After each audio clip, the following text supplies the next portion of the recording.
পরিবেশকে বাঁচিয়ে বিশ্ব উষ্ণায়ন রুখতে চিত্র প্রদর্শনীকে বেছে নিল ভারত বাংলাদেশ সীমান্তের কচিকাচারা। বিশ্ব উষ্ণায়নে জেরবার গোটা পৃথিবী। সুদূর আন্টার্কটিকা থেকে শুরু করে উত্তর মেরু সর্বত্রই বিশ্ব উষ্ণায়নের জেরে হিমবাহগুলি গলতে শুরু করেছে, যার ফলে বাড়ছে সমুদ্রের জলস্তর। আর এই সমুদ্রের জলস্তর বাড়াতে চিন্তার ভাঁজ ফেলেছে সমুদ্র তীরবর্তী দেশগুলির কপালে। ভারত, অস্ট্রেলিয়া, নিউজিল্যান্ড ও জাপান সহ ইউরোপ, উত্তর আমেরিকা, দক্ষিণ আমেরিকা ও আফ্রিকার সমুদ্র তীরবর্তী একাধিক দেশ চিন্তায় রয়েছে।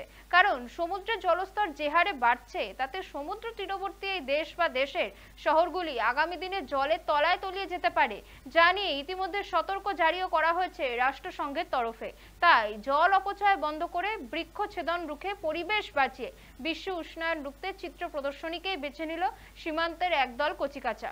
বসিরহাট মহকুমার বসিরহাট ১ নম্বর ব্লকের ইটিন্ডা পানিতর গ্রাম পঞ্চায়েতের ভারত বাংলাদেশ সীমান্তের ইটিন্ডা শিবতলা ইছামতি নদীর পাড়ে এক অভিনব চিত্র প্রদর্শনী দেখা যায়।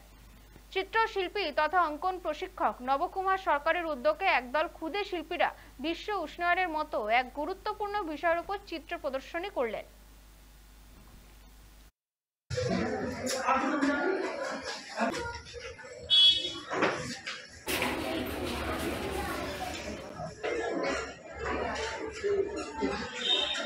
তো আমরা বর্তমান পরিস্থিতি যা দেখছি, বিশেষ করে বিশ্ব উষ্ণায়ন আমাদের একটা জাতীয় জীবনের সমস্যার ছাপ ফেলেছে। তার জন্য আমরা বিশ্ব উষ্ণায়ন রুখতে কিছু প্রচারমূলক ছবি, আর যে হারে জল অপচয় হচ্ছে, পরিবেশ অনেকটা সত্যি আমরা সংকটের মধ্যে দিয়ে যাচ্ছি। তার জন্য মানুষকে সচেতন করার জন্য আমরা এই উদ্যোগটা নিয়েছি। পার্টিসিপেট করেছে প্রায় 400 জন স্টুডেন্ট। আমরা এখানে বিভিন্ন রকমের দূষণের জন্য আসছি। আমাদের পৃথিবী বিভিন্ন রকমের দূষণ হচ্ছে, আমাদের পাশে ইছামতি নদীতে বিভিন্ন দূষণ হচ্ছে, এই জন্য আমরা আঁকাগুলো আঁকছি।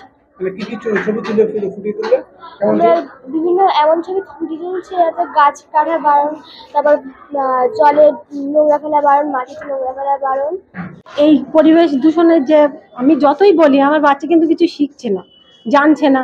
ওই জন্য 10-এর মধ্যে দিয়ে একে তাকে কিছু শেখানোর জন্য আমি যে নবকুমার সরকারের এই যে পরীক্ষা নিরীক্ষা হচ্ছে বা বিভিন্ন জায়গায় পরীক্ষা দিচ্ছে, এই কিছু যেন পাই, সেজন্য কিছু শিখতে পারি, এই জন্য আমি এখানে পাঠিয়েছি।